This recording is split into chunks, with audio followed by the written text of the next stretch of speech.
चलिए बाबू, उस वीडियो में पहला का चौथा क्वेश्चन बता चुके हैं। अब इस वीडियो में बाबू पहला का पांचवा क्वेश्चन बता रहे हैं। ठीक है, चलिए बोर्ड पर क्वेश्चन लिखा हुआ है 2x - 1 = 1 x - 3 = 1 बराबर x + 5 = 1 x - 1 = 1। ठीक है, चलिए अब क्या करेंगे बाबू, अब इसको हम लोग जैसे हम लोग गुणनखंड बनाते हैं वैसे इसको बनाएं नहीं। चलिए बनाते हैं।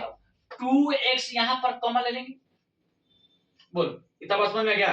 2x जब बाबू कॉमन ले लेंगे तो क्या बचेगा, ये बचेगा x - 3 लिख लेंगे, -1 कॉमन लेंगे तो फिर यही चीज जेम कहते हैं उतार देंगे, यही चीज जो x - 3 यहां पर लिखेंगे यही x - 3 हो गया। अब देखिए बराबर जेम कहते हैं, इसमें से x कॉमन ले लेंगे तो ये पैटर्न बच गया नहीं, +5 कॉमन ले लेंगे फिर यही पैटर्न बच गया। बोलो इतना बात समझ में आ गया।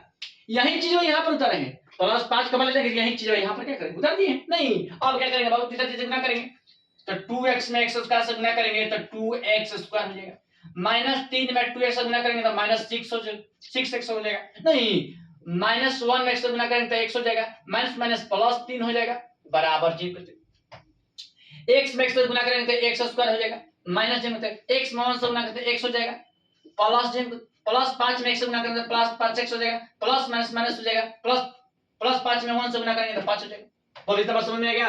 अब देखिए बाबू अब क्या करेंगे, 2x square -6x -x -7x हो जाएगा, +3 जेम कहते हो बराबर जेम कहते हो x स्क्वायर जेम कहते हो फिर माइनस जेम कहते हो नहीं, माइनस नहीं होगा बाबू। देखिए -x में और +5x को हटाएंगे तो +4x हो जाएगा नहीं, अब -5 जेम कहते हो। बोलो इतना बात समझ में आ गया। अब देखिए बाबू अब क्या करेंगे, देखिए ये जो संख्या है उसको हम लोग जेम कहते हैं उतार देंगे, इतना समझ में आ गया।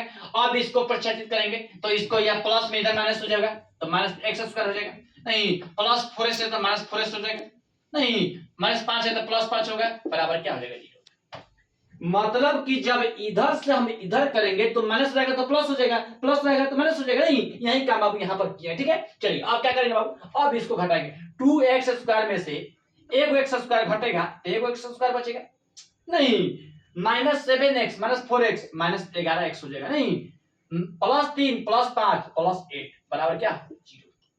बोले इतना समझेगा। अब देखिए बाबू ये द्विघात समीकरण का फॉर्म में आ गया तो लिख देंगे कि इसका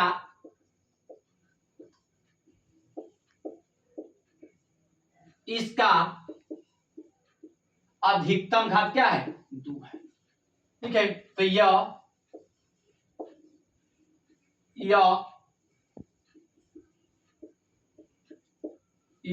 द्विघात समीकरण है।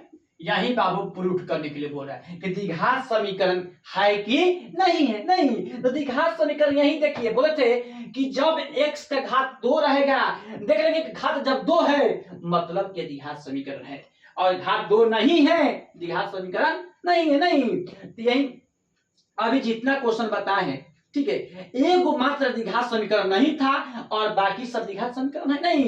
1 से लेके 5 तक क्वेश्चन अभी बाबू अभी बता चुके हैं आपको। ठीक है, इस वीडियो में 1 से लेके 5 तक क्वेश्चन आपको बता चुके हैं, बाकी एक क्वेश्चन इसमें से द्विघात समीकरण नहीं था, बाकी जितना क्वेश्चन अभी तक बता है उतना में से सारा क्या है द्विघात समीकरण, क्योंकि सबका पावर 2 आ रहा है नहीं, बाकी उसका पावर 2 नहीं आ रहा था इसलिए द्विघात समीकरण नहीं था। इसका पावर 2 आ रहा है तो सबका पावर 2 आ रहा था, इसका मतलब द्विघात समीकरण है नहीं।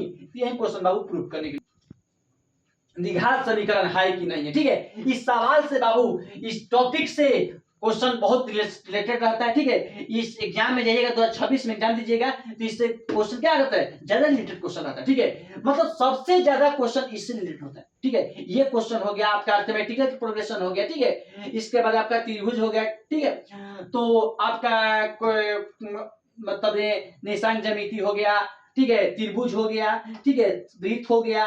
ठीक है, इसके बाद रचना हो गया, प्रोबेबिलिटी हो गया, प्रेक्ता हो गया, मतलब सबसे लास्ट में आपको प्रोबेबिलिटी पढ़ाया जाता है। ठीक है, तो मतलब कि प्रोबेबिलिटी सबसे आपको मैट्रिक क्लास में सबसे आपका बहुत अच्छा कुछ मतलब कि उसमें से सारा अच्छा क्वेश्चन आता है। ठीक है, आपको हम सारी चीज को आपको सॉल्यूशन करेंगे। ठीक है, बाकी अभी हम लोग कौन सा चैप्टर पढ़ रहे हैं क्वाड्रेटिक इक्वेशन, मतलब ठीक है क्वाड्रेटिक इक्वेशन का मतलब होता है द्विघात समीकरण। ठीक है, ये बहुत अच्छा मतलब चैप्टर है। ठीक है, इसको हम लोग सबसे अच्छा चैप्टर इसको माना जाता है। ठीक है, और सबसे इजी चैप्टर यही ठीक है। अभी जितना आपको टॉपिक मैट्रिक क्लास में पढ़ाएं, अभी 1 से लेके और 4 टॉपिक हम अभी आ गए हैं, ठीक है। बाकी सबसे आपको इतना वीडियो आपको पढ़ाए हैं, इतना वीडियो आपको देखने में लग रहा है, बाकी सबसे आसान चैप्टर यही देखने में, मतलब कि आपको ये बताते होंगे तो आपका वीडियो क्या समझ में आ जाता होगा। नहीं, ये सबसे आसान चैप्टर, जैसे हम लोग गुणनखंड बनाते हैं वैसे ही आपका विधि से प्रयोग कर रहे हैं, ठीक है। ये 2 तरीका से बन सकता है,